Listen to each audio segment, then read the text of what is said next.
नमस्कार दोस्तों, target with PS Parihar channel में आपका स्वागत है। आइए शुरू करते हैं और देख लेते हैं कि आज के इस वीडियो में विद्यार्थी जीवन से संबंधित कौन कौन सी सूचनाएं हैं।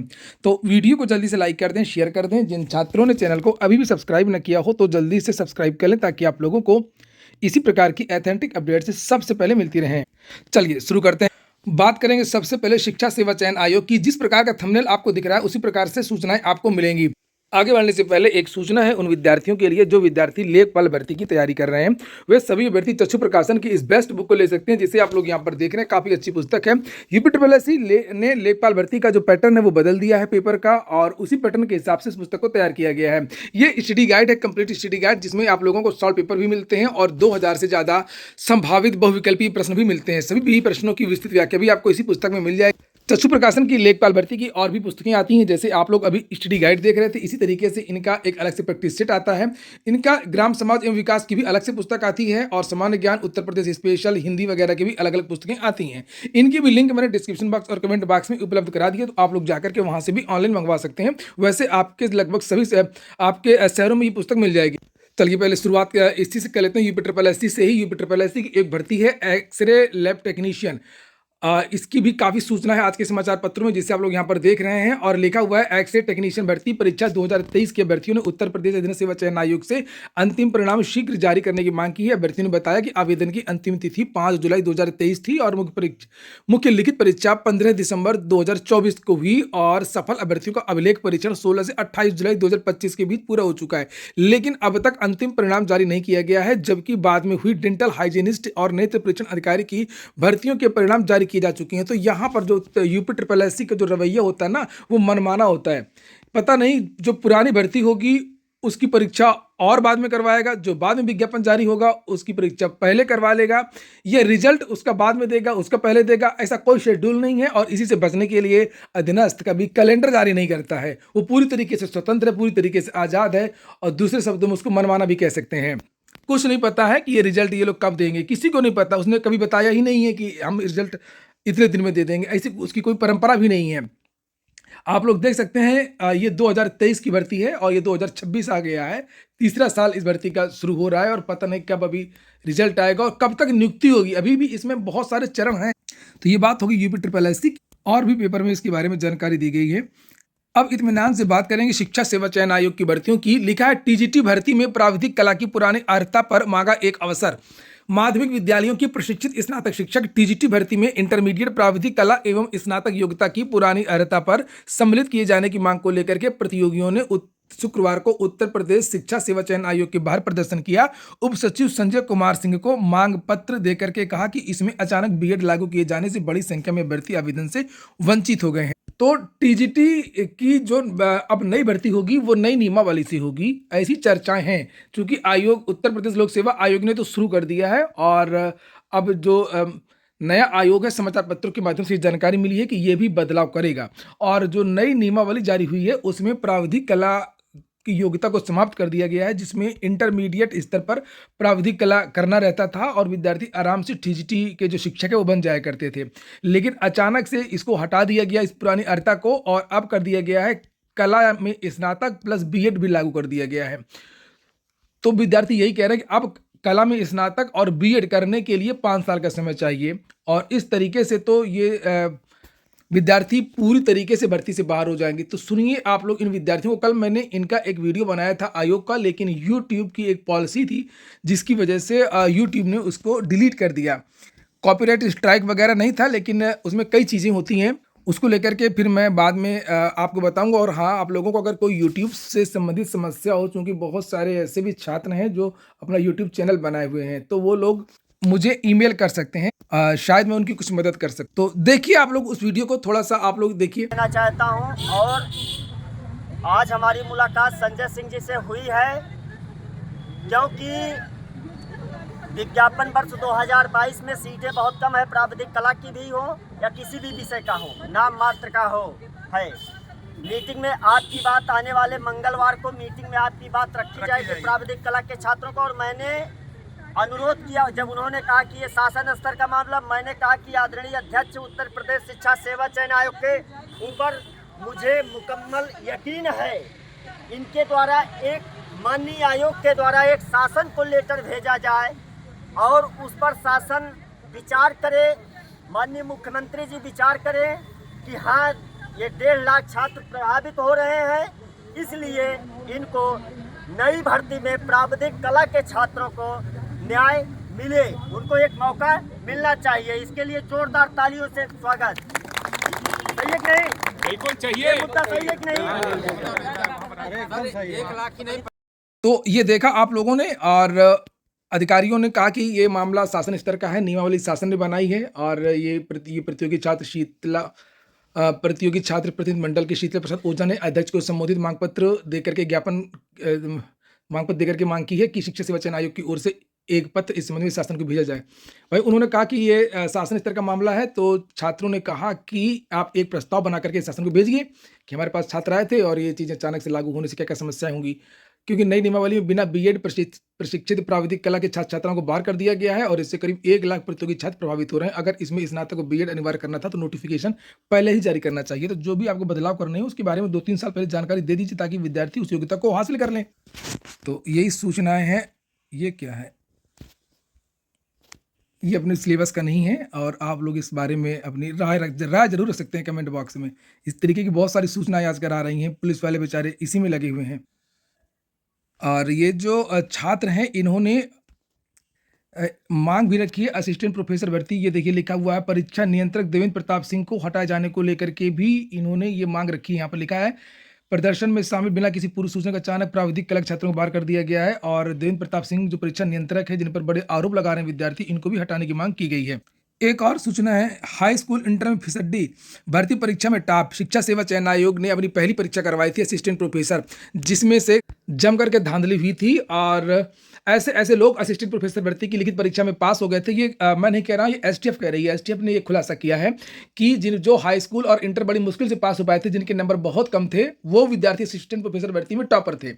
और ये जांच हुई थी, जब मुख्यमंत्री जी ने गोपनीय जांच के आदेश दिए थे, ये जांच में ये निकल करके आया था। लिखित परीक्षा का चूंकि परिणाम जारी हुआ, विद्यार्थियों ने पूरी लिस्ट बनाई, बहुत सारे विद्यार्थी सीरियल से पास हो गए थे। 100-150 छात्रों की ऐसी लिस्ट थी जो मैंने कई बार अपने चैनल में दिखाई भी थी, और उसी क्रम में यहाँ पर ये लिखा हुआ है, वही बात यहाँ पर लिखा हुआ है, हाई स्कूल इंटर में फिसड्डी भर्ती परीक्षा में टॉप। यानी कि बिल्कुल जो नए अधिकारी जो बने हुए थे, जो कीर्ति मा पांडे, जो देवेंद्र प्रताप सिंह और जितने भी अधिकारी थे, ये सारे के सारे उप सचिव उसमें मालवीय थे, बहुत चर्चित रहा करते थे, छात्रों से मिलने आया करते थे। मतलब इन लोगों ने पता नहीं किस तरीके से परीक्षा करवाई, तत्कालीन जो भी उस समय के अधिकारी थे, पता नहीं किस तरीके से इन्होंने परीक्षा करवाई। मुख्यमंत्री जी का इतना जोर रहता है कि परीक्षाओं में धांधली ना हो, सुस्तापूर्ण परीक्षा हो जाए, पारदर्शी तरीके से परीक्षा हो जाए, लेकिन इन लोगों ने बिल्कुल हलवा बना करके खा डाला, पूरी भर्ती को बर्बाद कर दिया।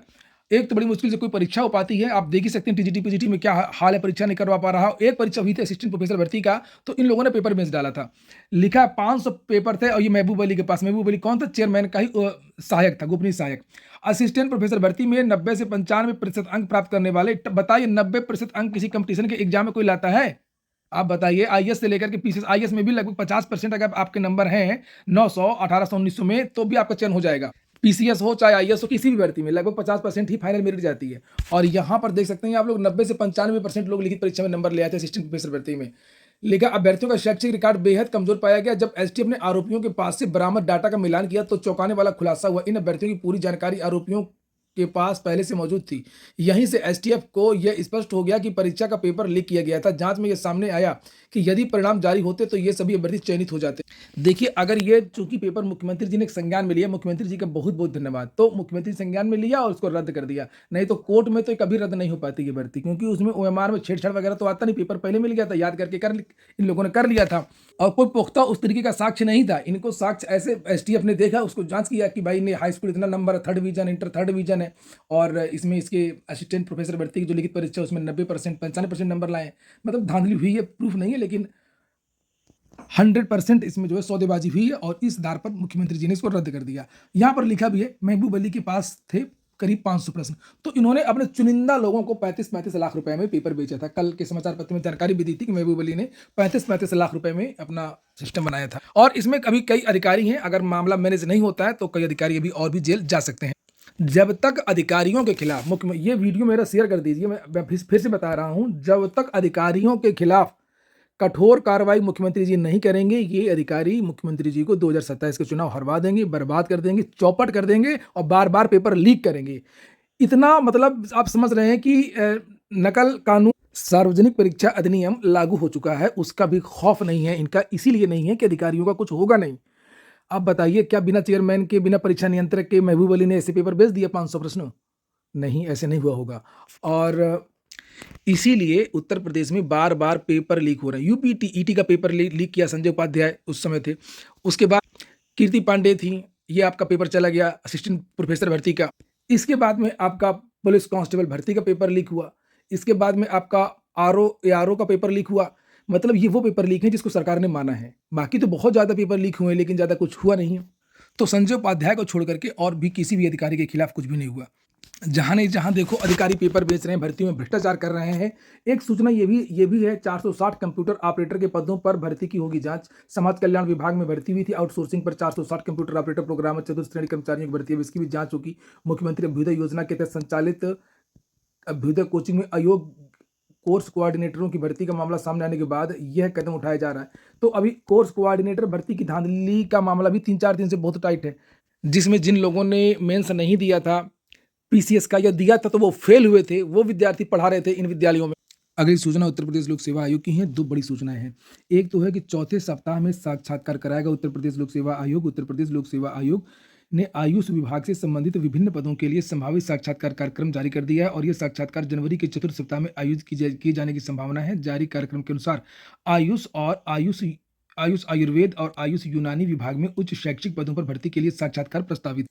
अगली जो सूचना है वो सीजीएल की देख लेते हैं, फिर लोक सेवा आयोग की एक और सूचना है। सीजीएल टियर 1 की अंतिम उत्तर कुंजी और अंक जारी कर दिए गए हैं। आरओ एआरओ की परीक्षा तारीखों में बदलाव कर दिया गया है। लिखा है यहाँ पर कि आरओ एआरओ मुख्य परीक्षा 2 और 3 फरवरी को होगी। इसी को लेकर के विद्यार्थी लगातार प्रदर्शन कर रहे थे और लोक सेवा आयोग में ज्ञापन दे रहे थे, क्योंकि 1 फरवरी को यूपी ट्रिपल एससी की भर्ती जूनियर असिस्टेंट की परीक्षा है और कल भी विद्यार्थियों ने सुबह ज्ञापन दिया था और अंत में लोक सेवा आयोग माना और परीक्षा की तारीखों में बदलाव किया। पहले ये परीक्षा 31 जनवरी और 1 फरवरी को होनी थी। कुछ और भी सब सूचनाएं लोक सेवा आयोग की, जैसे रीडर और प्रोफेसर पदों के लिए साक्षात्कार जो मैंने अभी यहाँ बताया, और यहाँ पर कुछ रिजल्ट के बारे में जानकारी दी गई है। आयुर्वेदिक महाविद्यालयों में रीडर कौमार भ्रत के 2 पदों पर चयन, ये रिजल्ट जारी हुआ है। प्राध्यापक पद पर कुदेसिया जौहरा, ये भी रिजल्ट जारी हुआ है यूनानी विभाग के अंतर्गत। और एसएससी ग्रेड सी स्टेनो विभाग परीक्षा पात्रता नियम में संशोधन किया गया है। अब आवेदन 11 तारीख तक कर सकते हैं और इसमें जो एसएससी ग्रेड सी स्टेनो विभागीय परीक्षा होती है, इसमें अब विदेश सेवा शाखा बी के वर्ष 2018 बैच के स्टेनोग्राफर ग्रेड डी के भर्तियों को सक्षम प्राधिकारी द्वारा सेवा अवधि में 1 वर्ष की छूट प्रदान की गई है। कांस्टेबल जीडी की भी सूचना है और कांस्टेबल जीडी के जो विज्ञापन निकला था पिछले महीने, आवेदन चल रहे थे दिसंबर के महीने में, तो वे सभी अभ्यर्थी अपने आवेदन में अगर कोई त्रुटि है तो 10 से लेकर के 13 तारीख तक इसमें सुधार भी कर सकते हैं। सीजीएल टियर 2 की परीक्षा तारीख घोषित कर दी गई है, उसके बारे में भी जानकारी दी गई है। एडेड जूनियर हाई स्कूल शिक्षक भर्ती के बारे में भी जानकारी है। एडेड जूनियर हाई स्कूल शिक्षक भर्ती में प्रपत्र का प्रारूप जारी। 2 सूचना है इसकी, पहले आप इसको देख लीजिए और इसमें बताया गया है कि कौन कौन से प्रपत्र आपको लगने हैं, ले जाने हैं। अभ्यर्थी इसको डाउनलोड करें। 5 जनवरी को जारी समय सारणी के अनुसार राज्य शैक्षिक तकनीकी संस्थान में अभिलेख परीक्षण के लिए उपस्थित होंगे। अभ्यर्थी अपने मूल अभिलेख के साथ में ही सारे डॉक्यूमेंट्स ले जाएंगे और 2 स्वप्रमाणित प्रतियों के साथ में उनकी फोटोकॉपी स्वप्रमाणित 10:30 बजे उपस्थित होंगे। बता दें कि अभ्यर्थियों का अभिलेख सत्यापन 12 जनवरी से लेकर के 12 फरवरी तक किया जाएगा। एक और सूचना है एडेड जूनियर की, लेकर अभी अर्हता ही तय नहीं है, फंस गई है शिक्षकों की भर्ती। जिम्मेदारों की लापरवाही का खामियाजा हजारों बेरोजगारों को भुगतना पड़ रहा। सबसे बड़ा मामला अशासकीय सहायता प्राप्त महाविद्यालयों में विज्ञापन संख्या 51 के तहत। तो ये बताया गया है कि इसमें अधिकारी किस तरीके से गलती करते हैं। तो इसमें जो असिस्टेंट प्रोफेसर भर्ती 51 थी, इसमें बीएड सब्जेक्ट के भी 107 पद थे, जिसका इन्होंने संशोधित विज्ञापन निकाला तो फिर रद्द कर दिया। एक तो ये अर्हता विवाद, और जो एडेड जूनियर हाई स्कूल शिक्षक भर्ती चल रही है उसको लेकर के यहाँ पर जानकारी दी गई है कि एडेड जूनियर हाई स्कूल भर्ती के साथ में प्रधान अध्यापक का एक पद था। इसमें अफसरों ने शासनादेश में इस बात का जिक्र नहीं किया था कि जो एक्सपीरियंस उसमें अनुभव मांगा गया था, तो जो वित्त विहीन विद्यालयों का जो अनुभव प्रमाण पत्र है उसमें बीएसए सिग्नेचर करेगा या वो अनुमोदन प्रदान करेगा। तो अब जब ये विद्यार्थी, जितने भी विद्यार्थी हैं प्रधानाचार्य पद के लिए जिन्होंने आवेदन किया था और जिन्होंने अपना एक्सपीरियंस वित्त विहीन विद्यालयों से बनवाया था, अब उनके लिए मुसीबत हो गई है कि वो कह रहे हैं कि बीएसए से बनवा करके लाइए, सिग्नेचर करवा करके लाइए, और बीएसए कर नहीं रहे। बीएसए कह रहे हैं हमको पता ही नहीं है कि तुम यहाँ पर पढ़ाते रहो कि नहीं पढ़ाते रहो। तो एक ये मामला फंस गया कि इसमें नोटिफिकेशन में स्पष्ट रूप से जानकारी नहीं दी गई थी कि किस तरीके का एक्सपीरियंस प्रमाण पत्र चाहिए। बस इतना था कि इतने वर्ष का पढ़ाने का अनुभव हो। तो वही विद्यार्थियों का कहना है कि यदि बीएसए का अनुमोदन अनिवार्य होता है तो प्रधानाध्यापक के पूरे 253 जो पद हैं वो भरना मुश्किल हो जाएगा। तो आर्ता को लेकर के बहुत सारी भर्तियां फंसती रहती हैं और ये गलत आर्ता नियमावली नोटिफिकेशन ये लोग बनाते हैं, पहले ही इनको देखना चाहिए। अमेठी से भी एक कस्तूरबा गांधी आवासीय बालिका विद्यालयों की भर्ती आ गई है, जिसे आप लोग यहाँ पर ये देख सकते हैं। ये ऊपर 9 जनवरी की लास्ट डेट है और जिन छात्राओं को आवेदन करना हो वो आवेदन कर सकती हैं। यहाँ पर मानदेय संविदा पर ये भर्ती हुआ करती है। ये भर्ती जूनियर की है, कक्षा 6 से 8 तक का जो विद्यालय है वहाँ पर ये छात्राएं पढ़ाएंगी। संविदा पर मिलेगा 24,410। यहाँ पर ये जो पूर्णकालिक शिक्षिकाएं होती हैं और ये किस किस विषय की भर्ती आई है आप लोग देख सकते हैं। मैं रोज बताता भी रहता हूँ जिस जिस जिले की जब वैकेंसी निकलती है, इसलिए आप लोग इस चैनल को जरूर सब्सक्राइब कर लें। इसके पहले भी मैंने कल भी बताया कि कल चित्रकूट से भी वैकेंसी आई थी, अमेठी से आज आई है और चित्रकूट से कल वैकेंसी आई थी कस्तूरबा गांधी आवासीय बालिका विद्यालयों की भर्ती। कल के समाचार पत्रों में बहराइच के बारे में भी जानकारी दी गई थी। बहराइच से भी कस्तूरबा गांधी आवासीय बालिका विद्यालयों की भर्ती आई थी और कल भी मैंने बताया था आप लोगों को इस प्रारूप में आपको आवेदन भर करके भेज देना है। ऑफलाइन अपने घर से कहीं जाना वाना नहीं है। इस तरीके का फॉर्म होता है। एकेडमी के नंबर लिखने होते हैं, जिसके नंबर ज़्यादा होते हैं फिर उसको कॉल आती है। वैसे बता दो कि महाराजगंज से भी कस्तूरबा गांधी आवासीय बालिका विद्यालयों की भर्ती चल रही है। महाराजगंज की लास्ट डेट 22 जनवरी है। कौशाम्बी की छात्राएं भी आवेदन कर सकती हैं। कौशाम्बी में भी आवेदन चल रहे हैं। कस्तूरबा गांधी आवासीय बालिका विद्यालयों में जूनियर की भर्ती है ये और इसमें इसकी लास्ट डेट भी 22 जनवरी है। और ये सामने योग्यता लिखी हुई है कि हिंदी की शिक्षिका को क्या योग्यता होनी चाहिए, ये देख सकते हैं। गणित को क्या होना चाहिए, ये सामने सब लिखा हुआ है। इसमें जूनियर वाला टीईटी अनिवार्य है। यहाँ की जो टीजीटी पीजीटी की वैकेंसी भी आती है तो उसमें भी टीईटी मांगा जाता है। आज के वीडियो में इतना ही। पूरा वीडियो सुनने के लिए बहुत बहुत धन्यवाद।